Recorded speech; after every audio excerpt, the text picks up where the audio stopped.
Asosiasi Garmen dan Tekstil Indonesia, AGTI, bertemu dengan Menteri Keuangan Purbaya Yudi Sadewa membahas peredaran barang impor produk tekstil bekas, thrifting.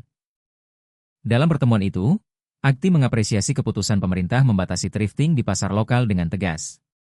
Langkah ini diyakini memberi peluang positif bagi produsen pakaian jadi berorientasi pasar lokal. Barang yang sudah melalui kepabeanan tidak seharusnya beredar di pasar domestik. Industri lokal harus mendapat perlindungan agar bisa tumbuh, kata Anne dalam keterangannya, dikutip Antara, Selasa 4 November. Untuk itu, AGTI memaparkan peta jalan penguatan daya saing industri garmen dan tekstil nasional. Peta jalan ini bertujuan untuk memetakan peluang dan tantangan industri tekstil ke depan. Dalam 2 pekan mendatang, sambungnya, AGTI juga berencana untuk menyampaikan secara detail soal tantangan dan usulan solusi untuk meredam hambatan. Anne pun mengungkapkan sejumlah anggota AGTI saat ini tengah menambah kapasitas produksi, bahkan membuka perekrutan tenaga kerja baru.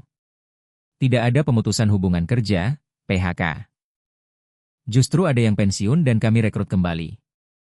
Bahkan salah satu anggota kami akan segera meresmikan pabrik baru.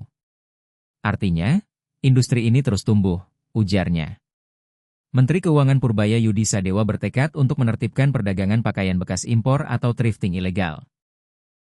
Ia mengatakan kebijakan tersebut bertujuan melindungi industri tekstil dalam negeri yang selama ini tertekan oleh banjir produk impor murah. Banyak barang-barang yang ilegal, yang balpres itu semua. Kita akan tutup, supaya industri domestik dan tekstil domestik bisa hidup, tegasnya.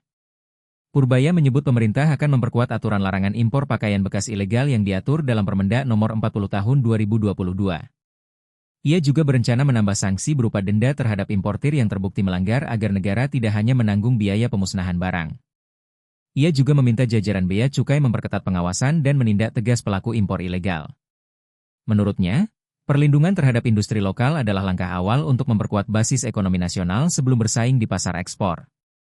Kalau tekstil kita mau hidup, kita harus buat domestic base yang kuat.